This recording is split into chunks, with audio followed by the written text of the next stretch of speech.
Shri Anil boss കൂടി നമുക്കൊപ്പം ശരിയാണ്. Shri Anil boss, doctor Varghese George പറഞ്ഞു നിർത്തിയത് താങ്കൾ കേട്ടിട്ടുണ്ടാകുമെന്നാണ് ഞാൻ കരുതുന്നത്. അർഹമായ ഒരു പരിഗണന ഇന്ത്യ മുന്നണി കെട്ടിപ്പടുക്കാൻ മുന്നിൽ നിന്ന നിതീഷ് കുമാറിന് കിട്ടിയിട്ടില്ല എന്നത് RJDയുടെ സ്റ്റേറ്റ് ജനറൽ സെക്രട്ടറി കൂടിയായ അദ്ദേഹത്തിന്റെ ഒരു വിലയിരുത്തലാണ്, അഭിപ്രായമാണ്. നിങ്ങൾക്ക് പരാജയം സംഭവിക്കുന്നു, അത് തന്നെയാണ് ഈ മുന്നണിയുടെ അടിത്തറ ഇളക്കുന്നത്. അതായത് വർഗീസ് സാറ് പറഞ്ഞ പല കാര്യങ്ങളും അദ്ദേഹത്തിന്റെ കക്ഷിയെ സംബന്ധിച്ചിടത്തോളം അദ്ദേഹത്തിന്റെ ഒബ്സർവേഷൻ. ഞങ്ങൾക്ക് നിതീഷ് കുമാർ എന്ന് പറയുന്ന വ്യക്തിയെ സംബന്ധിച്ച് കൃത്യമായ ധാരണയാണ്. കാരണം ബീഹാർ നിയമസഭാ തെരഞ്ഞെടുപ്പിൽ ഞങ്ങളോടൊപ്പം നിന്ന് മുന്നണിയായി മത്സരിച്ചതിന് ശേഷം മുഖ്യമന്ത്രിയാകാൻ അവസരം കിട്ടുന്ന സന്ദർഭത്തിൽ മറുകണ്ഠം ചാടി നിലപാടെടുത്ത നേതാവാണ്. പക്ഷേ മാറിയ രാഷ്ട്രീയ സാഹചര്യത്തിൽ ദേശീയ ജനാധിപത്യ സഖ്യത്തിന്റെ കൺവീനർ പദവി ഉപേക്ഷിച്ച് പ്രതിപക്ഷത്തിന്റെ ധാരയിലേക്ക് വരികയും അദ്ദേഹം പറഞ്ഞതുപോലെ തന്നെ രാഹുൽ ഗാന്ധി അടക്കം ഏകപക്ഷീയമായി നിതീഷ് കുമാർ ഇത് സൃഷ്ടിച്ചെടുക്കാൻ പോയതൊന്നുമല്ല. രാഹുൽ ഗാന്ധിയുടെയും മറ്റു നേതാക്കളുടെയും കൂടിയാലോചനകളുടെ ഭാഗമായിട്ടാണ് നിതീഷ് കുമാർ പലയിടങ്ങളിലും സന്ദർശിച്ചത്, പല നേതാക്കളെയും കണ്ടത്. ഈ കാര്യങ്ങളൊക്കെ ചെയ്യുമ്പോൾ നിതീഷ് കുമാർ എപ്പോൾ വേണമെങ്കിലും ഒന്നിലധികം തവണ നിലപാട് മാറ്റം നടത്തിയിട്ടുള്ള ആളായതുകൊണ്ട് കോൺഗ്രസ് പാർട്ടിയുടെ ലീഡർഷിപ്പിന് ആകുലതയുണ്ട്. കാരണം ഇദ്ദേഹം ഏത് സമയത്തും ഏത് സ്റ്റാൻഡും എടുക്കാം എന്ന് ഞങ്ങൾക്കറിയാം. അപ്പം എങ്കിൽ പോലും വിശ്വാസത്തിലെടുത്തുകൊണ്ടുള്ള ഒരു മുന്നോട്ട് പോക്കാണ് ഞങ്ങൾ നടത്തിയത്. ആ നടത്തിയ കാര്യങ്ങൾ ആ നിലയിൽ പോസിറ്റീവായി പോകും എന്ന് തന്നെ ഞങ്ങൾ കരുതി. പിന്നെ അദ്ദേഹത്തെ സംബന്ധിച്ചിടത്തോളം അദ്ദേഹത്തിന് കൺവീനർ ആകണം എന്ന ആഗ്രഹമുണ്ട്, അദ്ദേഹത്തിന് ചാമ്പ്യൻ ആകണം എന്ന ആഗ്രഹമുണ്ട് എന്ന് പറയുമ്പോൾ അത് സ്വാഭാവികമായും ഏകപക്ഷീയമായി കോൺഗ്രസ് പാർട്ടിക്ക് തീരുമാനിക്കാൻ കഴിയുന്ന ഒന്നല്ല. മറ്റു കക്ഷികളുടെ എല്ലാവരുടെയും അഭിപ്രായം വേണം. പ്രത്യേകിച്ച് പവർഫുൾ ആയിട്ടുള്ള ഈ മുന്നണിയിലെ കക്ഷിയിൽ ഏറ്റവും പവർഫുൾ ആയിട്ടുള്ള ആളാണ് മമതാ ബാനർജി. അതുപോലെ തന്നെ അരവിന്ദ് കെജ്രിവാൾ അദ്ദേഹം തന്നെ സൂചിപ്പിച്ചതുപോലെ, അതുപോലെ തന്നെ അഖിലേഷ് യാദവ്. ഇത്തരം ആളുകളുടെ അഭിപ്രായങ്ങൾക്കൊക്കെ വലിയ ഇമ്പോർട്ടൻസ് ഉണ്ട് ആര് കൺവീനർ ആകണം എന്ന കാര്യത്തിൽ. അപ്പം ഒരു പൊതു സമന്വയം ഉണ്ടാവുക എന്നത്. അനിൽ ബോസ്, എന്നിട്ട് നിങ്ങൾക്ക് മമതയെ ഒപ്പം നിർത്താനായോ? അല്ല, അങ്ങനല്ല. നമ്മൾ ഇല്ലാത്ത ഒരു മുന്നണി രൂപീകരിക്കുന്ന സന്ദർഭമാണ്. ആ മുന്നണിയുമായി ബന്ധപ്പെട്ട ആദ്യ യോഗം, രണ്ടാമത്തെ യോഗം, മൂന്നാമത്തെ യോഗം. ഞങ്ങൾ മുന്നണിയെ കുറിച്ച് ആലോചിക്കുമ്പോൾ കേരളത്തിലെ ഇന്ത്യയിലെ മാധ്യമങ്ങൾ ചർച്ച ചെയ്തത് എന്താ? ഇന്ത്യ സഖ്യത്തിന്റെ ഭാഗമായി മമതയോ മമതയുടെ പാർട്ടിയോ വരികയല്ലെന്നാണ്. പിന്നീട് നാം കണ്ടതെന്താ? മമതയുടെ പാർട്ടിയുടെ പ്രതിനിധി ഇന്ത്യ സഖ്യത്തിന്റെ കൂടിയാലോചന യോഗത്തിൽ പങ്കെടുക്കുന്നതാണ്. പിന്നീട് കണ്ടതോ മമത തന്നെ നേരിട്ട് പങ്കെടുക്കുന്നതാണ്. ഇപ്പോൾ ബംഗാളുമായി ബന്ധപ്പെട്ടുള്ള തർക്കമെന്ന് പറയുന്നത് സീറ്റുമായി ബന്ധപ്പെട്ടാണ്. സീറ്റ് നിർണയം ഇപ്പൊ കേരളത്തിൽ തന്നെ എടുക്കൂ. ഇടതുപക്ഷ മുന്നണിയുമുണ്ട്, ഐക്യ ജനാധിപത്യ മുന്നണിയുമുണ്ട്. നമുക്കെല്ലാം അറിയാം സിറ്റിംഗ് സീറ്റിൽ എല്ലാവരും മത്സരിക്കുമെന്ന് അറിയാം. എന്നിരിക്കെ പോലും മുന്നണിയിൽ ചെറുകക്ഷികളും വലിയ കക്ഷികളും സീറ്റുകൾ ആവശ്യപ്പെടുകയും സമ്മർദ്ദതന്ത്രം ശക്തമാക്കുകയും ചെയ്യും. അതെല്ലാം മുന്നണി രാഷ്ട്രീയത്തിലും ഉള്ളതല്ലേ. അപ്പൊ അതിന്റെ ഭാഗമായി നടക്കുന്ന ചില വാദപ്രതിവാദങ്ങൾ, പരസ്പരം ശക്തി തെളിയിക്കാൻ കൂടുതൽ സീറ്റ് എന്നുള്ള നിലയിൽ ഒരു ചർച്ച വന്നാൽ അതെല്ലാം അപകടമാണ് എന്ന് നാം ധരിക്കേണ്ടതില്ല.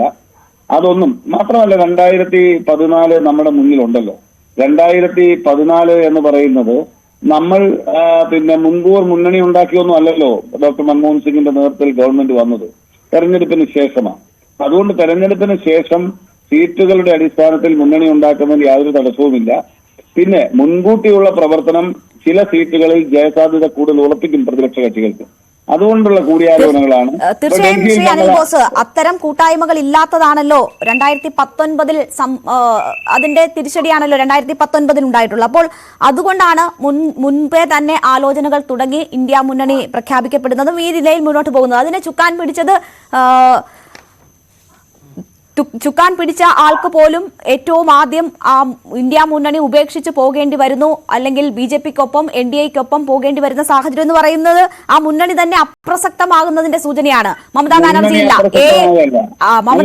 ഇല്ല, AAP ഇല്ല. നിങ്ങൾക്ക് ആരെയാണ് ഒപ്പം നിർത്താൻ കഴിയുന്നത്? ഇന്നലെ AAPയുടെ ഒരു MLA ചോദിച്ചു, ഇത് 2024 തെരഞ്ഞെടുപ്പ് ലക്ഷ്യം വെച്ചാണോ രാഹുൽ ഗാന്ധി നീങ്ങുന്നതെന്ന്. നിങ്ങളൊരു യാത്ര നയിക്കുന്നു, ആ യാത്ര തുടങ്ങിയപ്പോൾ മുതൽ ഉള്ളവർ ഓരോരുത്തരായി കൊഴിഞ്ഞു പോകുന്ന സാഹചര്യം. അപ്പോൾ ഒരു തെരഞ്ഞെടുപ്പിനെ നേരിടുമ്പോൾ എന്താണ് പ്രധാന അജണ്ട, എങ്ങനെയാണ് ഉള്ള സഖ്യം മുന്നോട്ട് കൊണ്ടുപോകേണ്ടത് എന്നത് ഏറ്റവും അടിസ്ഥാനപരമായ കാര്യത്തിൽ പോലും പാളിച്ചകൾ സംഭവിക്കുകയാണ്. ഒരു പാളിച്ചയുമില്ല. എങ്ങനെയാ പാളിച്ച വരുന്നത്? നമ്മൾ കേരളത്തിൽ ദേശീയ തലത്തിൽ പ്രതിപക്ഷ സഖ്യത്തിന്റെ ഭാഗമാണ് CPM. കേരളത്തിൽ ഞങ്ങൾ മുഖാമുഖം മത്സരിക്കല്ലേ? എന്ത് പാളിച്ചയാണ് വരുന്നത്? എനിക്ക് മനസ്സിലാകുന്നില്ല.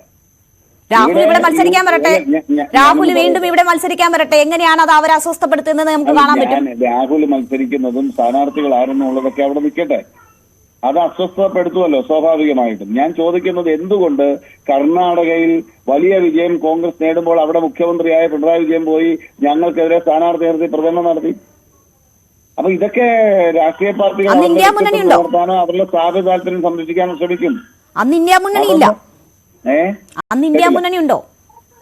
അല്ല, ഇന്ത്യ മുന്നണിയുടെ ഭാഗമായി ദേശീയ തലത്തിൽ ചർച്ചകൾ നടക്കുന്ന സമയത്ത് കേരളത്തിന് പുറത്ത് എല്ലായിടത്തും സഖ്യമെന്ന CPM പൊളിറ്റ് ബ്യൂറോയുടെ തീരുമാനത്തിന് ശേഷമാണല്ലോ അത് നടക്കുന്നത്.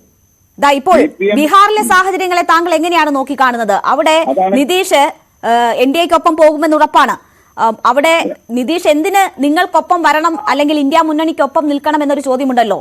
NDAക്കൊപ്പം നിന്നാൽ പ്രധാനപ്പെട്ട ഒരു കേന്ദ്രമന്ത്രി സ്ഥാനം കിട്ടിയാൽ പോലും അദ്ദേഹത്തെ സംബന്ധിച്ച് ഇന്ത്യ മുന്നണിക്കൊപ്പം നിൽക്കുന്നതിനേക്കാൾ ലാഭകരമാണ് എന്നൊരു ചിന്ത ഉണ്ടായിട്ടുണ്ടാവില്ലേ? അല്ല, ഞങ്ങളാരും അതിനെതിരല്ലല്ലോ. ഞങ്ങൾ നിതീഷ് കുമാർ എടുക്കുന്ന ഒരു രാഷ്ട്രീയ നിലപാടിനെതിരല്ല. നിതീഷ് കുമാറിനെ മുന്നിൽ നിർത്തി ഒരു പൊതു തെരഞ്ഞെടുപ്പിൽ മത്സരിച്ച് ജയിച്ച് ഒരു മുന്നണി ഗവൺമെന്റ് ഉണ്ടാക്കുന്ന സന്ദർഭത്തിൽ ആ മുന്നണി ഗവൺമെന്റിനെയും കോൺഗ്രസ് പാർട്ടിയെയും ചതിച്ച് മറ്റൊരു ഗവൺമെന്റിന് BJPക്കൊപ്പം പോയ ആളാണ് നിതീഷ് കുമാർ. മുൻകാല അനുഭവം ഞങ്ങളുടെ മുന്നിൽ ഉണ്ടെന്നേ. ആ അനുഭവങ്ങൾ വെച്ചിട്ടാണല്ലോ ശ്രീ അനിൽ ബോസ് ഇന്ത്യ മുന്നണി രൂപീകരിക്കപ്പെടുന്നത്. ആ അനുഭവങ്ങളൊക്കെ മുമ്പിലുള്ളപ്പോൾ തന്നെയല്ലേ. അപ്പോൾ ആ അനുഭവങ്ങൾ ആവർത്തിക്കാതിരിക്കാനുള്ള മുൻകരുതലുകളും ശ്രമങ്ങളുമായിരുന്നല്ലോ ഉണ്ടാകേണ്ടത്. ഡോക്ടർ വർഗീസ് ജോർജ് താങ്കൾ ടെലിഫോൺ ലൈനിലുണ്ടല്ലോ. ഒരു സെക്കൻഡ് ഒരു സെക്കൻഡ്. മുൻകൂട്ടി നമുക്ക് ചക്കയൊന്നുമല്ല നമുക്ക് ആരെയും തുന്നിച്ചു നോക്കാൻ. നമ്മൾ ഒരു പൊളിറ്റിക്കൽ ഡിബേറ്റിൽ ഒരു പ്ലാറ്റ്ഫോമിൽ വരുന്നു, നമ്മൾ പോസിറ്റീവായ ചർച്ചകൾ നടത്തുന്നു. അതിൽ വ്യക്തിഗത അജണ്ടകൾ വരുമ്പോഴാണ് ഇത്തരം പരാജയങ്ങൾ ഉണ്ടാകുന്നത്. വ്യക്തിഗത അജണ്ടകൾ എന്ന് പറയുന്നത് രാഹുൽ ഗാന്ധി വിചാരിച്ചാലോ കോൺഗ്രസ് പാർട്ടി വിചാരിച്ചാലോ ഒരു പ്രതിപക്ഷ സഖ്യത്തിന് ഏകപക്ഷീയമായി നിതീഷ് കുമാറിന് ഒരു കൺവീനർ സ്ഥാനമോ ചെയർമാൻ സ്ഥാനമോ കൊടുക്കാൻ കഴിയും. ശരി, അത് താങ്കൾ പറഞ്ഞത് ഒരു പോയിന്റാണ്. ഞാൻ താങ്കളിലേക്ക് തിരിച്ചു വരാം.